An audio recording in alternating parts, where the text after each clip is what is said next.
What up, y'all? Welcome back to another episode of From Dreams to Reality podcast. I'm excited to be finally bringing on some guests because I thought it was a good time for me to start exploring, other people's dreams to reality stories and use it as an opportunity for me to learn a thing or two about other people's journeys and see what I can take from their stories and apply it to my own journey. So today I have a special guest, Mr. Andres. Welcome. Hey, how you doing? What's up? What's up?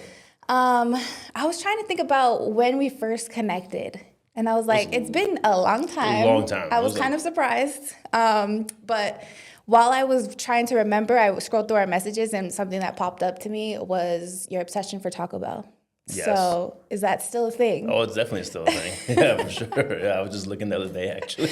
I've always been so amused by that, just because you're a chef, and then you love Taco Bell. Yeah, I mean, I don't know a chef that doesn't.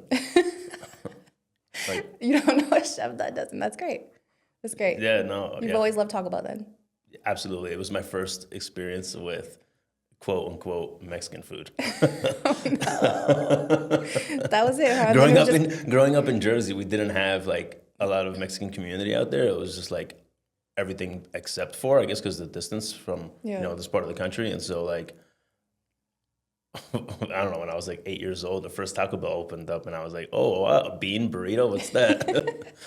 That's great. I just always thought that was funny. But yeah, so you are a chef. So let's talk about like where that came from and when did that start for you? Well, I don't know. I don't like taking the title as chef or anything like that. I'm more of just like a person that likes food and likes cooking for people and, provides a service, I guess. But the passion, I think, came from just like being around like people and food and good times as a kid, like family parties, everybody getting together, everybody bringing food to the Thanksgiving party, to the Christmas party, to whatever, and just enjoying, company with my cousins, my brothers, my parents, my aunts, everybody chilling at the pool party or, in the basement party or whatever it was, and just, experiencing music and food and enjoying the whole culture together, Yeah, that's something I always appreciated. And I was thinking about my experience with food specifically. And one of my most cherished memories is like my family was the type every night at 6 p.m. we were at the dinner table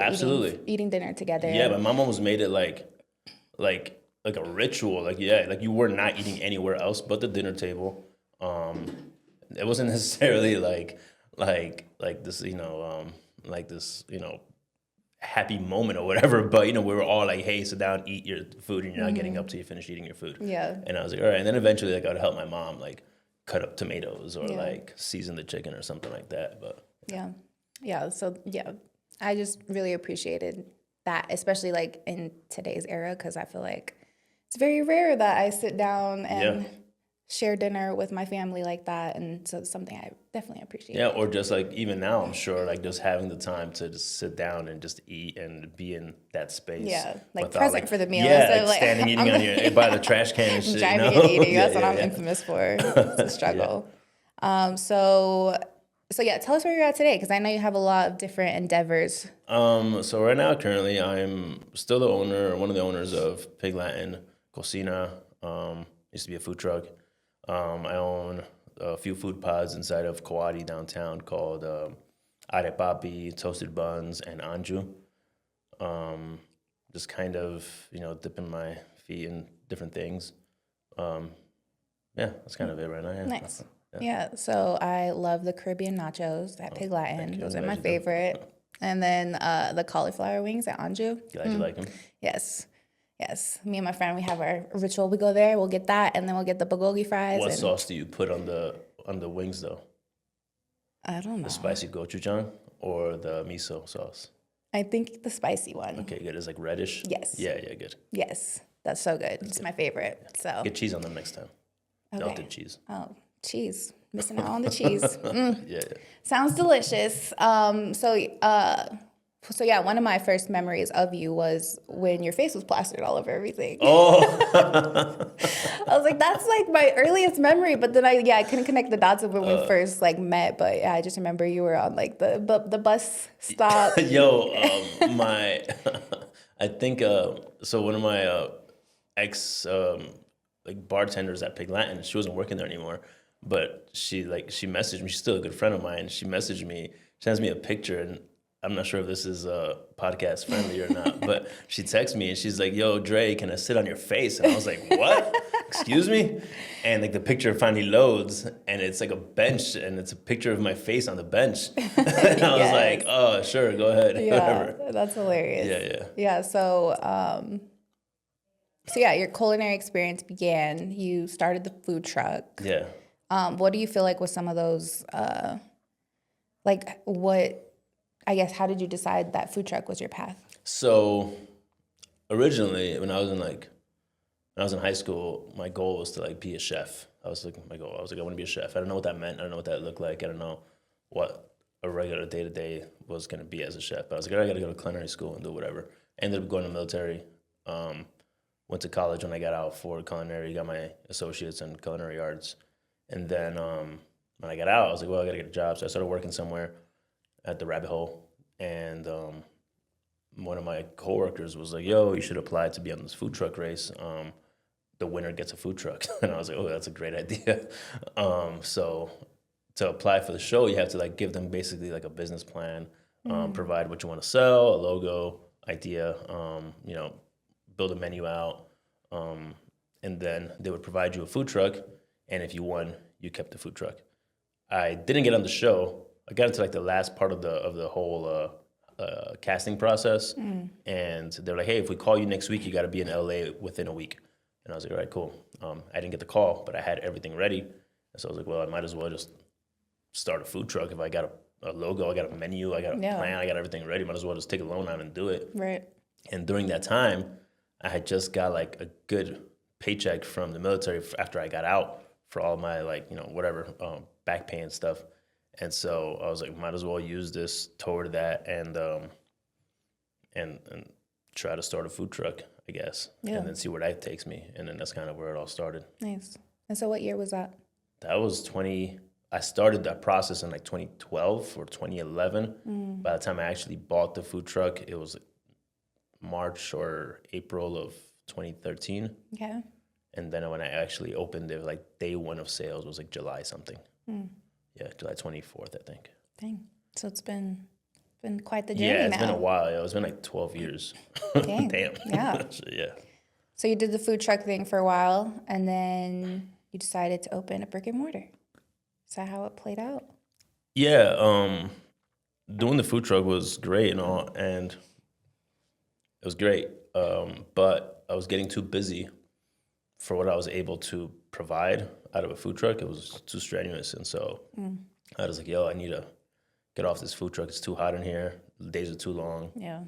I'm capping my sales because I can't fit enough product on the truck, things like that. And, I'm not even providing liquor sales. I'm not providing an ambiance. I'm not providing an experience. I could do more, right? And so I started looking for business partners and for locations to open up a brick and mortar. And one day, I don't even know how I got into contact with this real estate agent, but this real estate guy, he was like, yo, I got a partner that's also looking for a business partner in food service, and he wants to kind of partner with somebody to open up a food business. And I think you guys would make a good match. And so I was like, yeah, sure. He's like, yeah, just go to Axe in the Oak on Friday, and he'll say hi to you. And I was like, all right, cool, sounds good. And so I go, and I'm like, who's this dude gonna be or whatever? And it ends up being my friend Aaron Uwen. At that time, he was just a customer of mine. He would roll up to my food truck on his bicycle with like a girlfriend or something, and he'd buy some tacos from me. And I was like, we had some mutual friends, but we never really hung out like that, except for like 1 or 2 times. But yeah, and he was like, yeah, it's me, man. I just want to, I want to see, what you got going on, what you want to do. I really like your product. I really like everything you're doing.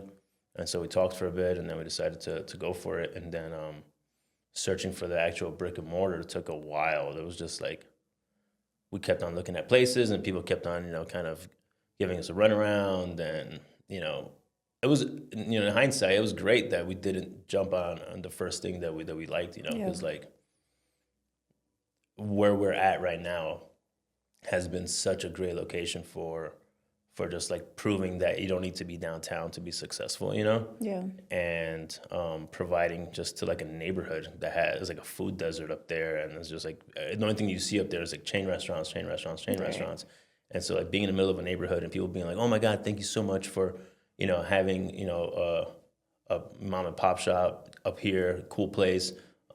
It's not so cookie cutter, all that, in just like a random neighborhood. They all like so thankful for that, and so I'm like it's cool to have been able to pull that off up there. Yeah. So what was one of those driving factors of like picking out that location?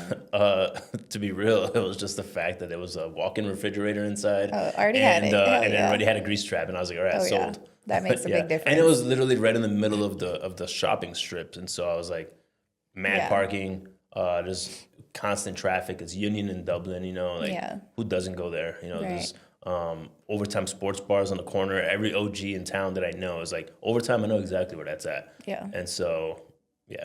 Nice. Yeah. That was kind of it, honestly. Just parking and grease trap and that's like 50 G's, or more. Oh yeah. And so I was like, I can't pass that up. Right. Yeah. And yeah, I like that it's a more mom and pop within that area because it's different because the southeast side we have nothing but mom and pop, zero chain restaurants, and so it's just a very different dynamic depending on what side of the city you're on. And yeah, it's been interesting here. But it's the same thing, like you guys are in the middle of like a neighborhood kind of thing, and it's just I'm sure that helps like bring community and like togetherness.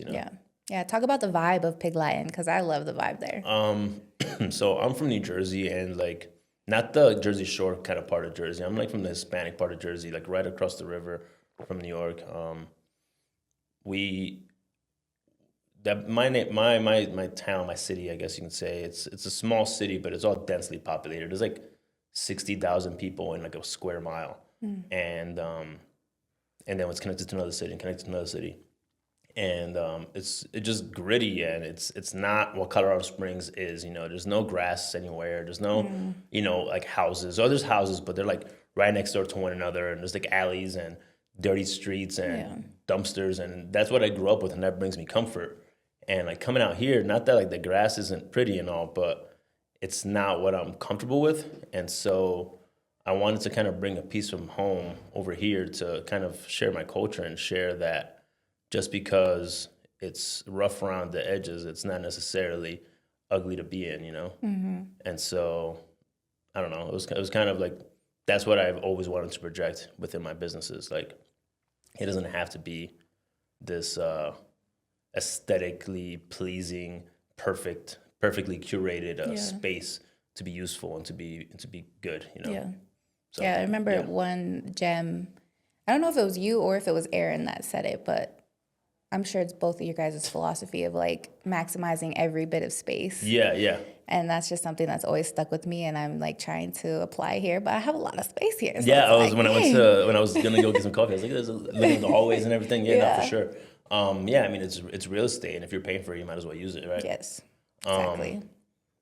But Pig Latin, there's rap music. That's what I grew up with. People that don't know it, and since we're like in a neighborhood and like not an older part of town, but like I guess you can say it's a suburb, and so when people come in there, sometimes they're not about the culture, and so they're like, why is there rap music on instead of like mariachis or something? Why isn't there like the white tablecloths and things like that? And I'm like, because it's not supposed to be that. That's why it's that. You know what I mean? Like it's me, it's not you. You don't got to worry about what the space looks like. I'm curating the space for you, and if you don't like it, I'm sorry, but it's not for you. You know what I mean? And so. Like, I always tell, like, I always have this this discussion with Aaron and, different people, like, hey, like, if you do what everyone else is doing, what makes you any different? What makes anybody want to go to your space? Like, I might as well just pick the other spot next to it that has, more parking or that has whatever else if it's exactly the same place, right? And so, like, make it your thing. Make it as you as possible because, like, that's the only thing that separates your business from the one next to it, if everybody's following the same formula, Right. Obviously, do the things that work with, like, when it comes to costing product and things like that. But when it comes to making your space genuine, I think that's what's most important. Yeah. And I think now I'm learning too as a business owner, like, if I was doing something that wasn't authentic to me, I don't know how I would keep showing up every Yeah, day. absolutely. So I have to make it authentic Yeah, to me yeah, and yeah. my vision. And so, yeah, that's definitely something I've appreciated about your space is like, there's not many spaces in Colorado Springs that sure. bring that type of vibe and energy. And so I've always appreciated Pig Latin's vibe. Yeah, one of my friends, she's a business owner in town, and she was like, she's had her business for many years, like way before I even opened up mine, and she's still open. But she was like, "Hey, you just want to let you know that like because we've noticed as business owners that your model is working. Like you're playing the music you want to play without without censoring it. You're serving the food that you want to serve, plantains and non gimmicky products on your menu, and it's working and you're successful at it. Like we feel like we're finally able to express ourselves a little more and do what we want to do as business owners instead of just catering to the public. Yeah. I'm like, you can cater to the public, absolutely, but like do it with your voice, you know what I mean? Yeah. And the Springs is evolving too. So it's like, Yeah, no, for sure. Like I think when Pig Land opened, it was definitely like a turning point though in our culture in Colorado Springs, in our community, where it was like went from being very cookie cutter and like basic, I guess you can say, to kind of being creating its own persona and its own image. Yes. And I think the last like 10 years in Colorado Springs has kind of started to show that a little more. Yeah. So what year did Pig Latin open? The food truck in 2013, and then the restaurant in 2018 in the beginning, like in January. Yeah. Nice. So we just did our 7 years in January. Nice. Yeah, it's crazy.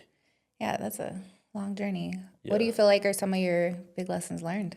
It's a lot, shit. How much time we got? Yeah. What time are we at? Lessons learned. What does it say? I think that Okay. It's been important to separate you as a person from you as a business, and to understand that you don't always have to be both. I don't know if that's a little too much, I guess, to say, but I don't know. Like a lot of people, when they have conversations with me, they'll just usually talk about business, and I'm like, cool, I appreciate the support and all that, but can we talk about the Knicks game? Can we talk about anything else? You know what I mean? And like, because it's exhausting. I don't know if you ever get tired of like only talking about stomping grounds or only talking about the business and life, but like you're also a person, right? And like if you lose that part of yourself, it's really difficult to show up for the other half of yourself. And so I don't know. That's one of the biggest things for me. I constantly try to struggle with that. Another thing I struggle with for sure is like appreciating and acknowledging how far I have come. Because like when I see this like on Instagram, like it definitely like grounds me, and it's like your day to day or I think it's like your day to day is someone else's dream, and that definitely like resonates for me, like for sure. Like sometimes I'm just complaining to my girlfriend, or I'm just like like damn, this sucks, this is hard, or whatever. It's and I'm like damn, like at least I'm doing it, at least I'm here, at least I have this opportunity. Yeah. And some people just don't even have that opportunity at all. They dream about it and they work their whole life for it and they don't get there, or or they do it and whatever it is. But definitely that, I'd say, just kind of staying grounded and appreciating, I guess, what we do have. Yes. Yeah. The gratitude. Been having to tap into that a lot lately. For sure, yeah. And just kind of asking myself, like, what else would you be doing then if you're not doing this? Like, I feel like no matter what path, I guess, it's going to have those moments where it's like, damn, this kind of sucks, but...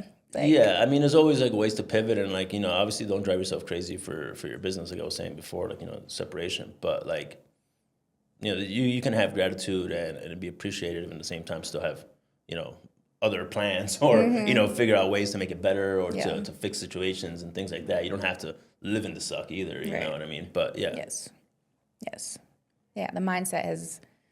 But definitely appreciate what we do accomplish and what we do live out for sure. Because some people just don't, they want to and they can't, and so.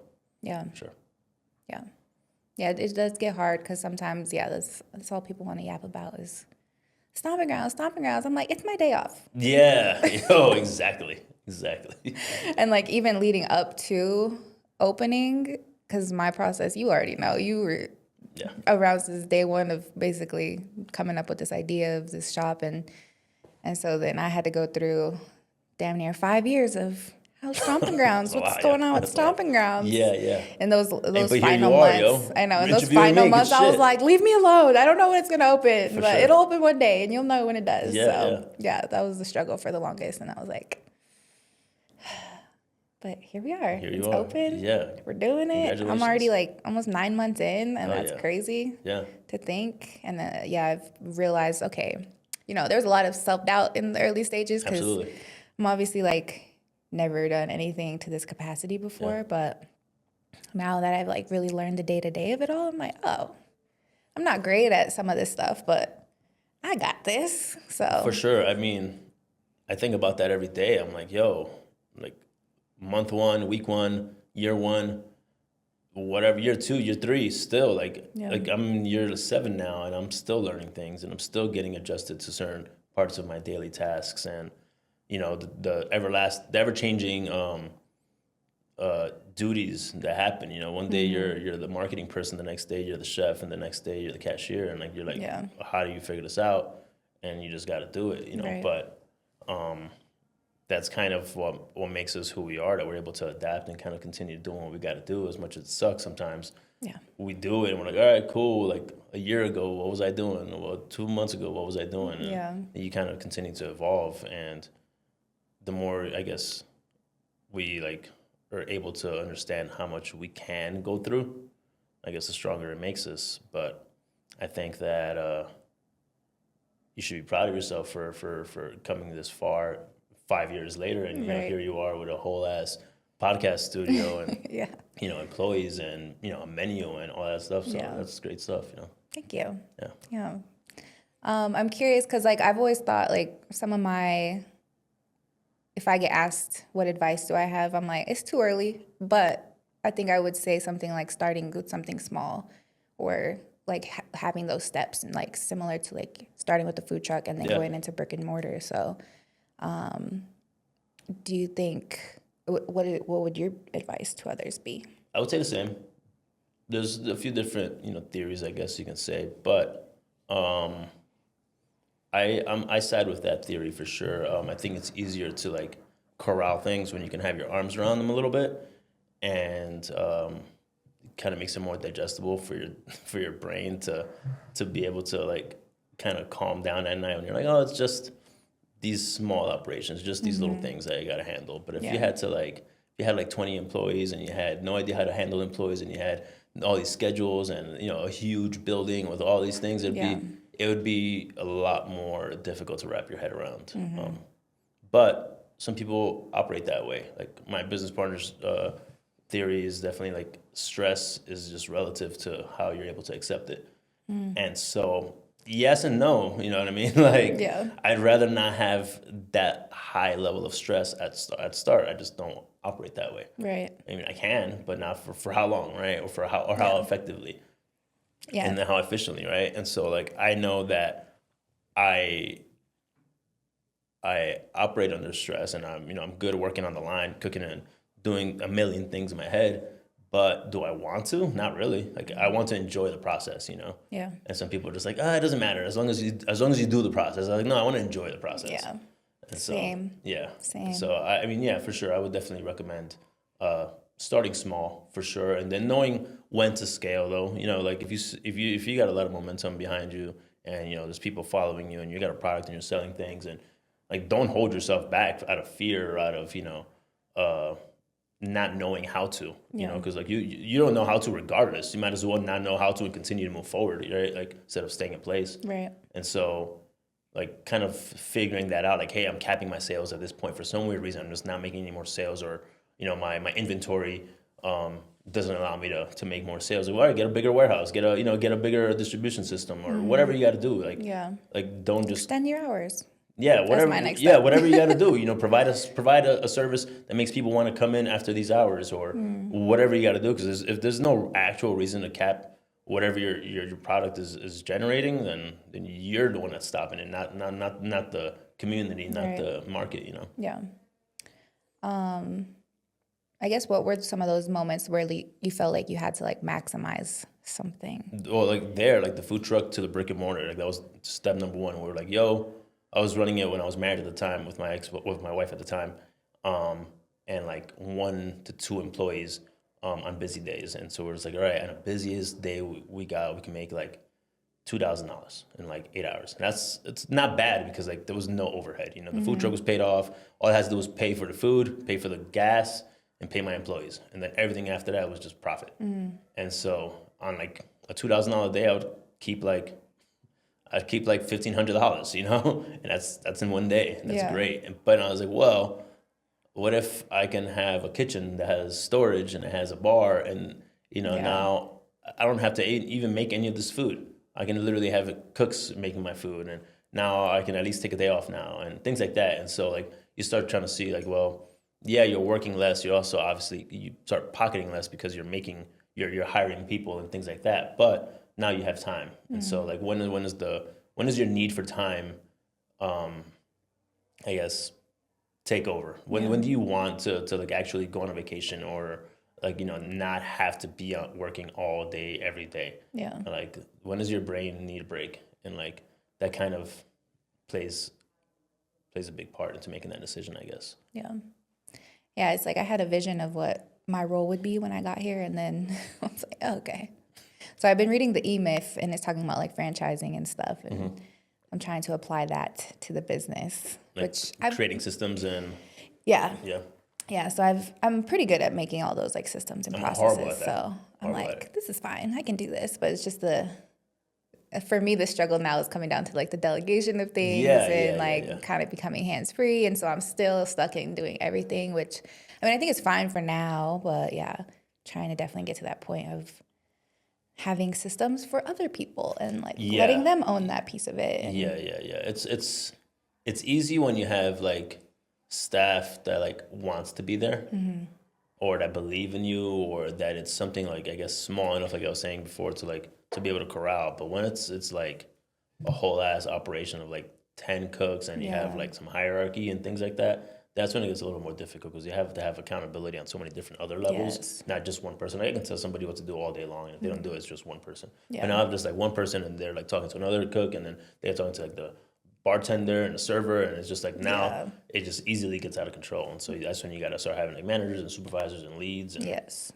things like that. And that's the really hard part. I wouldn't say to shy away from that because that's 100% necessary for your peace of mind and for growth. But that's the hard part for sure. But creating systems, that's continues to be my struggle because I don't like to watch people. I'm very autonomous in my way of like, hey, I know something is out, I'm going to make it. You know what I mean? I need to sell a product. So the only way to sell a product is by having it. I'm going to make it, right? Or like, I need this thing to be successful, so I'm going to do it, right? No matter what. But some people are like, oh, I'm just tired today. I don't want to do anything. And it's like, well, why are you here? You know what I mean? Like, you're either here for success and for your growth or you're not. And so finding people that believe in it and that really buy into the idea, I guess, is the hardest part. Yeah, and that's something I've noticed now, too, because I'm like, it's not just, you know, making drinks and making food right now. Like, we have a whole business to push forward in order to, like, really get it off the ground to what it is destined to be, you know, so. For sure. Would you say that, can I ask you some questions? Yeah. Would you say that where you're at right now in Stomping Grounds and what Stomping Grounds is it what you imagined it would be in 9 months in? For the most part, yes. Because, I mean, the vision of it was just bringing community together, people together, and, like, the types of events and gatherings that we've had here. Like, I've been able to see those moments of, like, people making connections to others and, like, feeling inspired in this space and feeling welcomed and feeling like they've told me, you know, there's not places like this, and just like the creativity aspect of it with our open mics and having all of that, it's just been really cool to see and like be able to curate that type of vibe here. And so I think in that sense, it's definitely what I've envisioned. But yeah, the operating side of things, I'm like, dang, I thought I had a good understanding of everything that it would take, but there's so much that I don't know. So I'm like just trying to like learn and figure out all the little gaps of knowledge, or at least finding those people that that do have For that sure. And knowledge. you don't need to know everything. Like, you need to know about it Yeah. and understand the general ideas and concepts of it. Yeah. But like, I can't ask Aaron to tell me how to make chimichurri sauce. You know what I mean? Like, I Yeah. should never expect that, and vice versa. Like, he should never ask me like about some accounting term or some Yeah. bookkeeping term. I'll be like, I can kind of tell you a general idea about it and Right. like where my costs should be and things like that. But Yeah.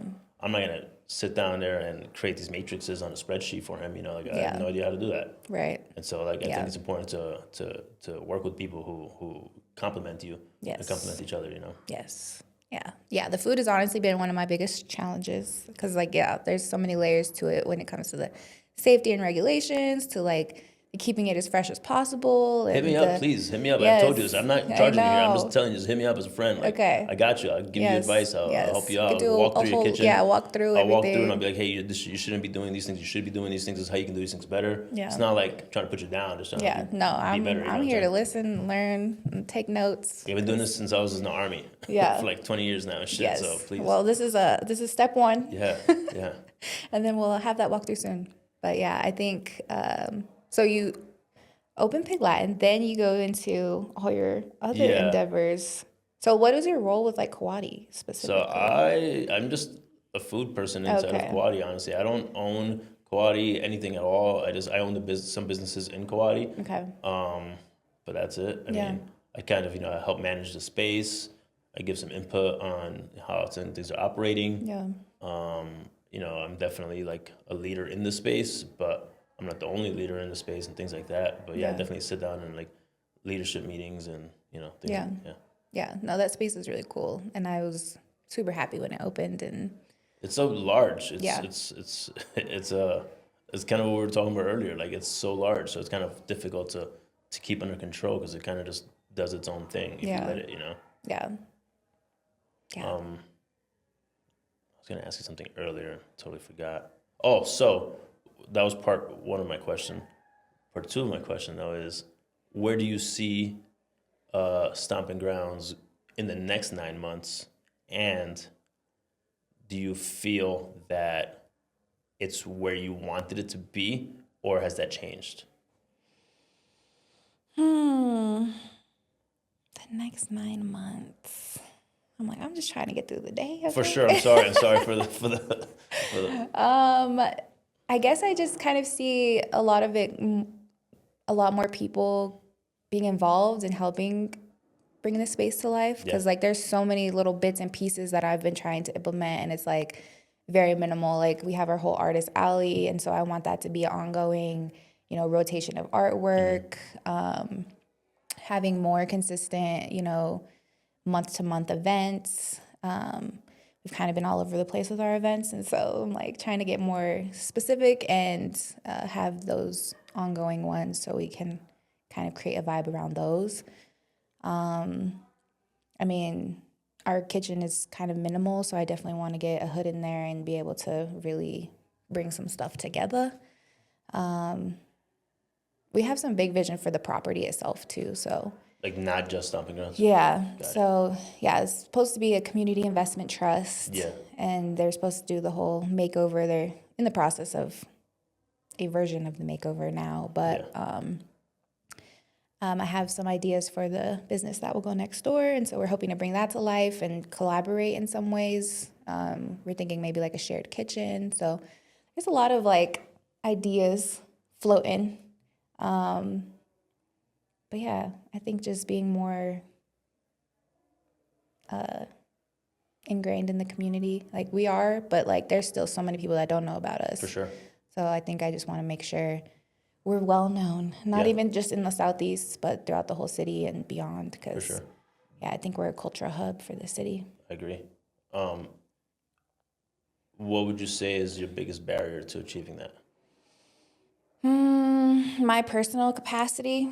Okay. Yeah, I've just kind of been struggling to get things moving forward because then I'm like trying to do all these different things, and then next thing you know, it's been like, 2 weeks since I last touched that project. Or, Yeah. So yeah, I think that delegation piece is necessary here soon. Let's say you had $150,000 in your pocket right now, would that make those goals easier? Yes. Okay. I've always been a huge believer that you have to spend money to make money. And I know a lot of us usually struggle with the idea of like getting a loan or getting into debt to create something else. And I think that the more that we like quiet that stigma, the easier it'll be for us as business owners to further our goals and our dreams. You know, like I'm not saying to go get a loan and get yourself in a bad situation, but sometimes that's the only thing that's stopping us. You know, and it's like a mental block of like, oh, I can't do that because I don't have the money. And it's like, all right, well, get the money. Right. Like, and so like if you do have, let's say you have a runway of like 150 G's, and you're like, well, now I can hire an event coordinator, or I can spend money on Instagram ads so that people can come and see that we're here on a monthly basis, $100 a month, let's just say, whatever. And you know, it can get the ball rolling a little faster.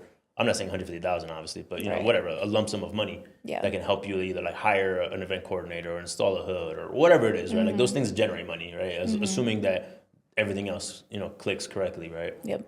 Start spending ad dollars. People come in, you get more sales. You get food for them. They're like, "Oh, the food's great." Whatever. And it continues to create some momentum and stuff. And so, like, just keep that in mind as well. Yeah. Yeah, and that's what's crazy is like, so I got the transforming safety loan, which was specific for the 80910, 80916 zip code. Oh shit! Wow. Business owners. Cool. And yeah, it's a 5-year loan, but if you don't miss a payment in the first 3 years, then they forgive whatever's left. Oh wow. So yeah, I'm already like a year into it, and I'm like, okay. Cool. I'm like, so yeah. In that sense, I'm like, I have been considering getting some more funding. So yeah. Because I do feel like that's one of the big things holding me back right now is just trying to implement some of this. And I'm like, if I just had a little budget. Yeah, no, for sure. If you can like a small loan. I like when I took when I got my food truck, I had like, I don't know, it was like I got that money from the military. It was like $30,000 check, tax-free check. I was like, oh shit, cool. But at the same time, I was like, well, I still got to do these upgrades to the truck. I still got to wrap. I still got to do all these things. So I was like, let me just take a loan out for that same amount of money. And so I took another loan out for $30,000, and I was like, all right, cool. Now I have like I can do what I need to do, and then now I can like spend this extra amount of money either paying my bills or just being comfortable so that way I can do what I need to do, not what I have to do. Yeah. And so it kind of helped me just like get comfortable and create like the proper, I guess, like image for my business, instead of just like barely doing it. Yeah, like here's a version of it. Yeah, no, it's like, this is what it is. Yeah. And so I think it's something that's really important to do. Yeah. And then like at the same time, like I think a lot of us assume that businesses are just always thriving and that they're just like always just cash. Like, that was a loan, that was a credit card, that was whatever, like that, and that just generates hopefully, ideally, more income. Yeah. I know, and everybody's always like, yeah, it looks like you're doing so good. Like, that's what we want you to see. Yeah, exactly. Like, businesses go down all the time. Big companies go down all the time, It's just what it is. Yeah. Especially in Springs, it seems like there was a lot that just happened. I don't know, is that normal? Is it? I think it's, the volume of it, no, it's not normal. But the fact that it does happen, it's definitely normal. Yeah, because I was like, I don't know if I'm just paying attention more this year because I am a business owner now, but it was like there's a lot of businesses, restaurants that closed. Yeah. It's not a good time right now for restaurants, but also it happens. Yeah. Well, I think this was a great combo. Yeah, I agree. I'm like, if you have any final thoughts, I'll give you your... I guess what's something we can look like forward to. Jerry Springer, what's it called? The last. Yeah, the final thoughts. Final thought. I think that you should be proud of yourself. You should be very. You should be proud of yourself, and you should definitely know that where you're at now is not where you're going to be at next week, next month, next year. Things change for the better, for the worse, but take it and run with it. Yes. And at least you're doing it. Yep. At least you're doing it. So thank you. Yeah. Anything we can look forward to? I got nothing. You got right now. I got any nothing. surprise businesses Nah, coming nah, up? nah. I'm No? trying to All settle. right. I'm trying to chill. I'm trying to just. I'm good. I'm good. All right. Well, thank you. All right, thank you. Hey, cheers again. Cheers.